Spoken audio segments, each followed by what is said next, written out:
नमस्कार साथियों, मैं अजय कुमार। अरावली बचाओ की मांग को लेकर के अब जब विरोध प्रदर्शन बहुत ही ज्यादा बढ़ने लगा है, तब पर्यावरण मंत्री भूपेंद्र यादव की तरफ से यह बयान दिया गया है कि बहुत सारे यूट्यूबर इस पर भ्रम फैला रहे हैं। उनका यह कहना है कि अरावली का बहुत बड़ा हिस्सा संरक्षित रहेगा। उन्होंने यह कहा कि अरावली का कुल क्षेत्रफल तकरीबन 1,44,000 स्क्वायर किलोमीटर के आसपास पड़ता है, जिसमें से केवल 0.19% इलाका ही ऐसा इलाका है जहां पर माइनिंग की इजाजत देने की संभावना बनती है, और यह माइनिंग भी सस्टेनेबल माइनिंग होगी, जिसके लिए पर्यावरण मंत्रालय की तरफ से गाइडलाइन बनाई जा रही है। तो चलिए इस वीडियो में इसी विषय पर बात करते हैं कि क्या वाकई ऐसा है जैसा पर्यावरण मंत्री भूपेंद्र यादव कह रहे हैं। क्या वाकई भूपेंद्र यादव ने अरावली से जुड़े विरोध प्रदर्शन पर ऐसा स्पष्टीकरण दिया है जिससे विरोध प्रदर्शन बंद हो जाएंगे? तो चलिए शुरू से शुरू करते हैं। अरावली हिमालय की तरह नौजवान पर्वत श्रृंखला नहीं है, नौजवान माउंटेन रेंज नहीं है, बल्कि दुनिया की सबसे पुरानी पर्वत श्रृंखलाओं में से एक पर्वत श्रृंखला का नाम है।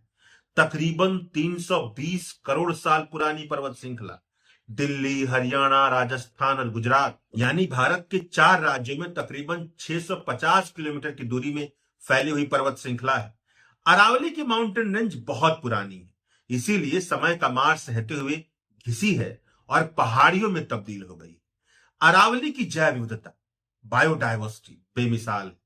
सुप्रीम कोर्ट ने साल 2004 की अपनी टिप्पणी में कहा था कि अरावली की पर्वत श्रृंखला की जैव विविधता में सहारा, इथोपिया और कई महत्वपूर्ण इलाकों की जैव विविधता का सम्मिश्रण देखने को मिल जाता है। बायोडायवर्सिटी के लिहाज से अरावली दुनिया का बहुत ही महत्वपूर्ण इलाका है। केवल शानदार इलाका नहीं, बहुत ही महत्वपूर्ण इलाका। बिल्कुल मोटे शब्दों में समझिए तो जैव विविधता का मतलब यह होता है जहां पर जीवन और वनस्पतियों की विविधताएं बहुत ज्यादा हो, और ऐसी जगह इंसानी जीवन के लिए बहुत ही अनुकूल परिस्थितियां पैदा करती हैं। अगर अरावली की पहाड़ियां न होती तो संभव है कि थार मरुस्थल से पूरा उत्तर भारत पटा पड़ा होता। दिल्ली, हरियाणा, पंजाब सब। साल 1985 से ही अरावली के संरक्षण के लिए पर्यावरण कार्यकर्ता संघर्ष करते आ रहे हैं। मतलब अरावली बचाओ का यह संघर्ष सोशल मीडिया की दुनिया का पहला संघर्ष हो सकता है, मगर पिछले 40 साल से अरावली के संरक्षण की लड़ाई लड़ी जाती रही है। अरावली की पहाड़ियों में जब बहुत ज्यादा माइनिंग होने लगी तो साल 1985 में पर्यावरण कार्यकर्ता और वकील एमसी मेहता ने सुप्रीम कोर्ट में याचिका दायर की। इस याचिका पर सुप्रीम कोर्ट ने यह डायरेक्शन दिया कि अरावली के इलाके में होने वाले सभी माइनिंग को बंद कर दिया जाए। इसके बाद साल 2010 में राजस्थान की सरकार ने अरावली की डीम्ड परिभाषा दे डाली, जिस परिभाषा के मुताबिक अरावली क्षेत्र के सबसे निचली सतह के मुकाबले जो भी 100 मीटर ऊंचाई की पहाड़ियां होंगी वह अरावली पहाड़ियों के भीतर आएंगी। उन्हें प्रोटेक्शन हासिल होगा, संरक्षण हासिल होगा, वहां किसी तरह की माइनिंग नहीं होगी। मामला फिर से सुप्रीम कोर्ट गया। सुप्रीम कोर्ट ने इस परिभाषा को अस्वीकार कर दिया। सुप्रीम कोर्ट ने फॉरेस्ट सर्वे ऑफ इंडिया यानी कि एफएसआई से कहा कि अरावली क्षेत्र पर रिपोर्ट तैयार कीजिए और यह बताइए कि अरावली क्षेत्र में माइनिंग की क्या स्थिति है। इस पर फॉरेस्ट सर्वे ऑफ इंडिया ने अरावली क्षेत्र के 128 पहाड़ियों का सर्वे कर यह बताया कि इनमें से तकरीबन 31 पहाड़ियां इलीगल माइनिंग से पूरी तरह से बर्बाद हो चुकी हैं।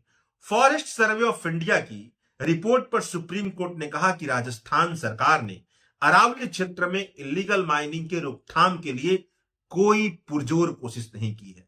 उसके बाद जनवरी 2024 तक मामला ठंडे बस्ते में रहा। जनवरी 2024 में सुप्रीम कोर्ट ने पर्यावरण मंत्रालय के सेक्रेटरी के अधीन एक कमेटी गठित कर यह रिपोर्ट पेश करने का निर्देश दिया, जिससे यह पता चले कि अरावली क्षेत्र के अंतर्गत किसे अरावली पहाड़ी और रेंज के अंतर्गत शामिल कर संरक्षण दिया जाए और किसे नहीं। पर्यावरण मंत्रालय के सेक्रेटरी के अधीन बनी कमेटी ने अपनी रिपोर्ट में यह दर्ज किया कि 4 राज्यों के अरावली के क्षेत्र में रहने वाले स्थानीय लोगों का अरावली की पहाड़ी और अरावली के रेंज को लेकर के जो कन्वेंशनल नॉलेज है और जो लोकल विजडम है वह सही लगता है। अगर हम किसी भी तरह का यूनिफॉर्म डिफिनीशन तय करेंगे तो इंक्लूजन के एरर से गुजरेंगे। मतलब बहुत सारी ऐसी पहाड़ियां जिन्हें अरावली की पहाड़ी में शामिल होना चाहिए वह किसी न किसी तरह की परिभाषा की बनने की वजह से अरावली की पहाड़ी के संरक्षण से बाहर हो जाएंगी क्योंकि वो अरावली की पहाड़ी की परिभाषा में नहीं आएंगी।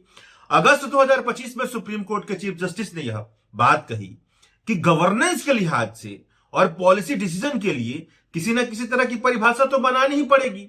उसके बाद पर्यावरण मंत्रालय ने जो रिपोर्ट सुप्रीम कोर्ट को सौंपी उसे सुप्रीम कोर्ट ने स्वीकार कर लिया।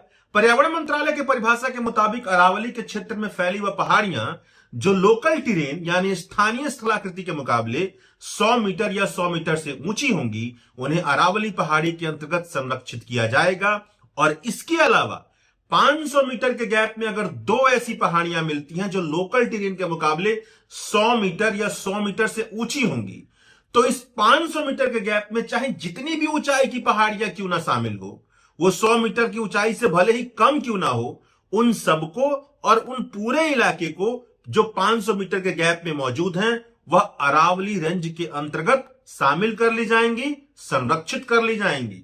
विरोध प्रदर्शन करने वाले लोगों का यह कहना है कि पर्यावरण मंत्रालय की जिस परिभाषा को सुप्रीम कोर्ट ने मंजूरी दी है उसके मुताबिक अरावली क्षेत्र का बहुत बड़ा इलाका अरावली पहाड़ी और अरावली रेंज की तरह संरक्षण का दर्जा नहीं हासिल करेगा, इसीलिए खनन के लिए सौंप दिया जाएगा। यह उनका विरोध है। फॉरेस्ट सर्वे ऑफ इंडिया का इंटरनल असेसमेंट यह बताता है कि अरावली के इलाके में तकरीबन 12,081 पहाड़ियां हैं, जिनमें से केवल 1,048 यानी 8.7 पहाड़ियां ही 20 मीटर या उससे ऊंची पहाड़ियां हैं। यानी करीब 90% पहाड़ियों को सुप्रीम कोर्ट द्वारा मंजूरी की गई अरावली पहाड़ी और अरावली रेंज की नई परिभाषा के मुताबिक संरक्षण का दर्जा नहीं मिलेगा। यह विरोध करने वालों की चिंता है। यहां पर माइनिंग की संभावना हमेशा बनी रहेगी। वहीं पर पर्यावरण मंत्री भूपेंद्र यादव का कहना है कि केवल उन्हीं पहाड़ियों को संरक्षण नहीं मिलेगा जिनकी ऊंचाई लोकल टेरेन के मुकाबले 100 मीटर या उससे ज्यादा है, बल्कि अरावली रेंज के अंतर्गत आने वाली पहाड़ियों को भी संरक्षण मिलेगा। इस लिहाज से अरावली क्षेत्र का बहुत बड़ा इलाका संरक्षित है। अरावली के कुल क्षेत्रफल में केवल 0.19% क्षेत्रफल पर ही सस्टेनेबल माइनिंग की अनुमति दी जा सकती है। यहां पर यह बात समझने वाली है कि पर्यावरण मंत्रालय की रिपोर्ट पर फॉरेस्ट सर्वे ऑफ इंडिया ने ऐतराज जताया था, तो पर्यावरण मंत्रालय ने कहा कि फॉरेस्ट सर्वे ऑफ इंडिया के 3 डिग्री स्लोप की परिभाषा मानी जाएगी तो बहुत बड़े लेवल पर पहाड़ियों संरक्षण से बाहर चली जाएंगी। इंडियन एक्सप्रेस में जय मजूमदार ने यह लेख लिखते हुए बताया है कि पर्यावरण मंत्री कह रहे हैं कि अरावली का कुल क्षेत्रफल 1,44,000 किलोमीटर के आसपास है। इनमें से केवल 0.19% क्षेत्रफल पर ही सस्टेनेबल माइनिंग की अनुमति दी जाएगी। आकलन बताता है कि बहुत बढ़ा चढ़ा करके भूपेंद्र यादव बात कर रहे हैं, क्योंकि भूपेंद्र यादव ने 4 जिलों में फैले 34 जिलों के पूरे क्षेत्रफल को अरावली के इलाके में शामिल कर लिया है, जबकि इन 34 जिलों के पूरे क्षेत्रफल को अरावली के इलाके में नहीं शामिल किया जाएगा। मतलब अरावली का कुल क्षेत्रफल भूपेंद्र यादव द्वारा बताए गए कुल क्षेत्रफल के मुकाबले तो कम ही होगा। कैसे पूरा क्षेत्रफल अरावली के इलाके में आ सकता है? यानी जिस क्षेत्रफल पर माइनिंग की अनुमति दी जा सकती है वह इलाका भूपेंद्र यादव द्वारा बताए गए इलाके से बड़ा ही होगा। भूपेंद्र यादव के मुताबिक केवल 0.19% के क्षेत्रफल पर माइनिंग की अनुमति मिल सकती है। यही बढ़ा चढ़ा करके पेश किया गया आंकड़ा तकरीबन 69,000 एकड़ के आसपास होता है। यह बात विपक्ष के नेता जयराम रमेश जी ने बताई है। जय मजूमदार ने यह भी बताया कि राजस्थान के 15 जिले अरावली क्षेत्र के भीतर आते हैं। राजस्थान के 15 जिलों का 33% हिस्सा अरावली क्षेत्र के अंतर्गत आता है। अगर फॉरेस्ट सर्वे ऑफ इंडिया के 3 डिग्री फॉर्मूला और पर्यावरण मंत्रालय के अरावली पहाड़ी और अरावली रेंज के परिभाषा के बीच की तुलना की जाए तो यह दिखाता है कि तकरीबन 99% अरावली की पहाड़ियां जो फॉरेस्ट सर्वे ऑफ इंडिया के 3 डिग्री फॉर्मूले के अंतर्गत अरावली पहाड़ी और अरावली रेंज के अंतर्गत संरक्षित होनी चाहिए थी, वह पर्यावरण मंत्रालय के मुताबिक जो परिभाषा दी गई है उसके मुताबिक संरक्षित नहीं हो पा रही है। यानी बहुत बड़े पैमाने पर माइनिंग की अनुमति मिलने की संभावना बनती है। पर्यावरण मंत्रालय की तरफ से पेश किए गए परिभाषा में सबसे बड़ी दिक्कत यह है कि अरावली की पहाड़ी कौन है और कौन नहीं, यह तय करने के लिए किसी स्पेसिफाइड सतह को पैमाना नहीं बनाया गया है। और अरावली क्षेत्र के सबसे निचले सतह को पैमाना नहीं बनाया गया है। पैमाना बनाया गया है आसपास के टेरेन को, आसपास के सतह को, और उसके आधार पर देखा जाएगा कि अगर कोई पहाड़ी 100 मीटर ऊंची है या उससे ज्यादा है तो उसे अरावली पहाड़ी के अंतर्गत माना जाएगा, उसे संरक्षण दिया जाएगा। तो इसमें दिक्कत यह है कि मान लीजिए कि आसपास का सतह 20 मीटर ऊंचा है और अगर पहाड़ी सबसे निचले सतह से 110 मीटर ऊंची है तो क्या होगा? वह पहाड़ी आसपास की सतह से उसकी गणना की जाएगी और 110 मीटर ऊंची होने के बावजूद भी सबसे निचले सतह से वह अरावली की पहाड़ी में नहीं गिनी जाएगी और अरावली के पहाड़ी के अंतर्गत जो संरक्षण मिलता है वह उसे हासिल नहीं होगा। यही दूसरी अवस्था भी हो सकती है। मान लीजिए कि आसपास की सतह पर माइनिंग हो, माइनिंग के बाद उसको भर दिया गया हो, सतह ऊंची हो गई हो, 30 मीटर और 40 मीटर की हो गई हो, बगल में ही 110 मीटर की ऊंची पहाड़ी है, तो क्या उसे भी पहाड़ी का दर्जा नहीं मिलेगा, जो पर्यावरण मंत्रालय की नई परिभाषा है जिसे सुप्रीम कोर्ट ने स्वीकार किया है।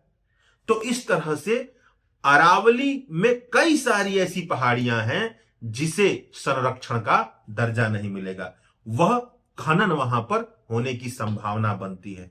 यह सबसे बड़ी दिक्कत है पर्यावरण मंत्रालय के अरावली के पहाड़ी के परिभाषा में। अरावली बचाओ पर जनता विरोध कर रही है। मंत्री साहब को स्पष्ट स्पष्टीकरण देना चाहिए, वह स्पष्ट स्पष्टीकरण नहीं दे रहे हैं। अरावली की संरक्षण को प्राथमिकता मिलता हुआ नहीं दिखाई दे रहा है। खनन होगा तो पेड़ कटेंगे, मिट्टी का कटाव होगा, ग्राउंड वाटर रिचार्ज प्रभावित होगा, दुर्लभ जैव विविधता नष्ट हो जाएगी और इसके बाद अनगिनत परेशानियां आप समझ सकते हैं। परेशानी तो दिल्ली एनसीआर में पानी की बन जाएगी। क्रिटिकल मिनरल्स की जरूरत है, लेकिन पर्यावरण संरक्षण के साथ संतुलन बनाना चाहिए। नियम ऐसा ना बने कि रियल एस्टेट कंपनियों को फायदा हो।